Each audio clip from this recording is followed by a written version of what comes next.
За сайн байцгаана уу. 28 дахь өдрийн бичлэгээрээ уулзаж байна. Өнөөдөр та бүхэндээ Бодмөрийн зэрэг гитлгүүн гарын авлага дээдийн намнаас үлийн өөрийн 2 дугаар хэсгийг уншиж дүүргье.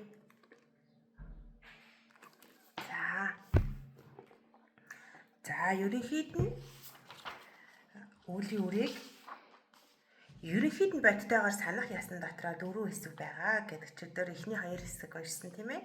Үйл нь магадтай ясан. Үйл нь ихээр аривжих хоёрыг өмнөх хэсгээр уншсан байгаа. Өнөөдөр үүлийг эс үйлдвэс эс учрах, үйлцэн үйл нь шамшаагдахгүй дөрөв болоо. Ялч төгс нөхцөн бээр үлийн өрөөнд 4 ёсыг номлосон бөгөөд эдгээр нь маш их анис ихтэй. За үйлийг эс үйлдвэс эс учрах. Цэрэг дайны үед зарим нь зүүдэг сахиусгүй байж суманд оногдоогүй нь хачин юм шүү хэмээн гайхширдаг боловч үйлдээгүй үйлдээ эс учирсан нь тэр шүү дээ. Зарим нь эхэндээ мис болон суманд өртөхгүй ч хожим алагдах болоо. Түүнчлэн зарим нь сахиусанд ороодсон байх хэмээдэг боловч тэр нь үлийн үрийг мэдэхгүй байгаагийн шинж буюу тэр тийм биш болоо. Энэ нь урдын үйлцэн үйлтэйгээ эхний үед учраагүй боловч хожим түүн лүгээ учирсан буй за. Хэрвээ урдын үйлцэн үйл лүгээс учрах аваас галтас шатаасан ч үхэхгүй. Урд мэжэй химээх хүнийг ээжийнх нь хүүртэй хамт шатаасан боловч үхээгүй юм. Хожим хойно тэрээр архадын хутгийг олсон ажээ.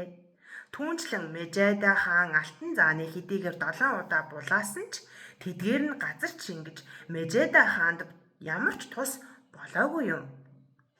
Шарва химээх хааны хатан осоомаа сөргөө үл буцхын үрийг олсон бөгөөд түүний 500 бараа болгоч бүсгүйчүүд нь цөмөөрөө үннийг үдсэн байж л дээ. Бярман дүйчин бээр тэдний ордонг галтанд шатаасан тул тэд нар их хол нисээгүй байхад нь осоомаа бээр бид бүхэн үйлдсэн бөгөөд хураасан үйлээ өөрсдөө эзэмшиж үйлдвэс хэн бидний өмнөөс амсаж үйлдэх юм бэ хэмээснээр эрвээхээ нүгүүд галд унаж үхэх лүгээ адилаар бүгдээрээ бадарсан гал руу өсрөн орсноор шатаж байсан болоо.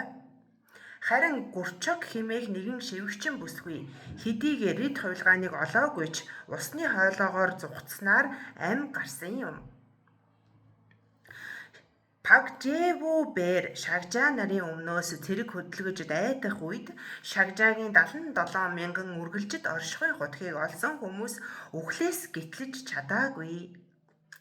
Харин үйлийг эс үйлдсэн зарим нь агуу шагжаагийн нэр доош унах үед зүгтж чадсан ажээ. Даадаг хэмээх хотод шороон бороо орж улмаар хааныг түшмэл албат сэлтэстэй нь цуг шороон овоолгон доор оршуулжээ. Гэвч 2 түшмэл зүгтснаар гитлэж чадсан нь үйлийг эс үйлдвэс түүн лүгээ эс учирсны үлгэр билээ. За үйлцэн үйл нь шамшаагдахгүй. Судраас аяа амтэн нугуудын үйл болбоос аль нь 100 галагт ч шамшаагдахгүй. Чуулган бөгөөд цаг нь буухын цагт үрээ ямагт боловсруулах болоо хэмээн зарлагласан мэд.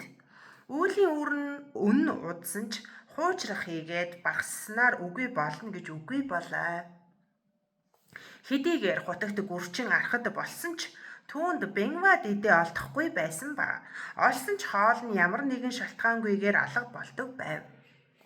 Тэрээр таалал төгсөхийнхөө өмнө хэлсэн үг нь үнсээр хийсэн шөл химээн өгүүлснээр лагшингаа орхисон түүх бий.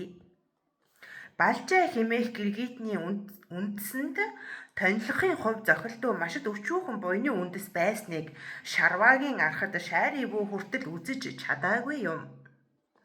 Тэрээр урдын нэгэн төрөлдөө ялааны төрлийг авчилдээ. Хатсан аргал хомоолны үнэрт татагдан түүн дээр сууснаар суврагыг тойрсон зам дагуу усан дээгүүр урсаж санаандгүй гороолсон гэдэг. Нэгэн бодонго хай нохоод хөөгцөөр суврагны өмнө бахарцсан үгсэн ч тэнгэрийн орноо төржээ.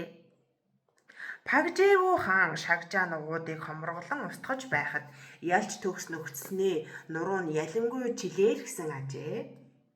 Энэ нь урд төдий загасчид хоёр том загасыг амдаар нийтгэхээр барьсанд тэрээр бага балчир байх үедээ түүнд даган баясны үр дүн байсан ажгүй. Эцэстээ Пагжээвүү хаан өөрөө усны голд байсан хэдий ч шатаж үхсэн түүх бий.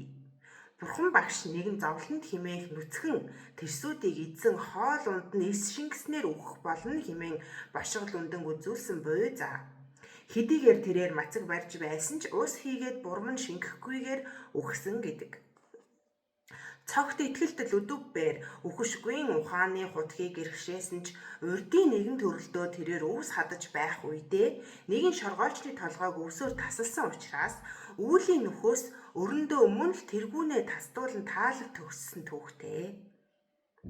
Хэдийгээр Шарваг Монголживүү бээр рид хувилгааны дээдийг олсон ч толгойн оройн хэсэгтээ үс үлдээж бусад хэсгийг нь хуссан тэрсүүдийн хувраг нугуудад бирээгээр махан тасарч ясаа бутартал задуулсан билээ. Шаривүү бээр түүнээс яагаад рид хувилгаанаа үзүүлээгүй юм бэ хэмээн асуусанд тэрээр би бээр үйлээр нэрвэгдэж байсан тул рид хувилгааныг санаж дурдахын ямар ч арга байгаагүй юм хэмээн зарлагласан ажээ. Энэ нь урдийн нэгэн төрөлдөө тэрээр ихэнхээ өмнөөс ширүүн үг хэлсэн бөгөөд үйл шамшаагдаагүй байсны үр дагавар юм. Тийм учраас та бүхэн муу үйлийн үрийг дөрвөн хүчээр наминчилж, боомтлож чадахгүй гэмээн ертөнцийн эцэс хүрсэн ч үйл чинь таныг орхихгүй юм шүү. Үүнийг Цэцэн Тэнгийн үлгэр Судрын аймгийн 100 бадагт онолыг өгүүлсэн 100-т Винаниш тэргүүтэнд зарлагласан байдаг.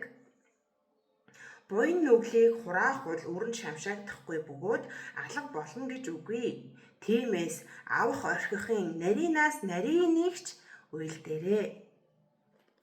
Энэ ч учраас дараагийн 2 үеист хилэнцгийг наминжлах, буйнаа уураар дарахгүй байх аргыг санах бөгөөд үйлийн үрийн авах орхихын ёсыг ёсчлонгоор үйлдэхийг лавлан шийдэх хэрэгтэй. Дээрх 4 газрын хуваарын дагуу та бүгд үйлийн үр дор сэтгэл итгэмжлэлийг үүсгэхийг эрхэмлэж байсан болно. Түүн дээр шүтснээр үйлийн үр дор авах орхихыг үйлдэх хүсэл гарахын цагт үйлийн 10 мөрийг санах хэрэгтэй. Энэ нь буян нүглийг ерөнхийд нь бүдүүвчлэн хурааж үзүүлсэн тул авах орхих дор ороход хялбар болгосон юм.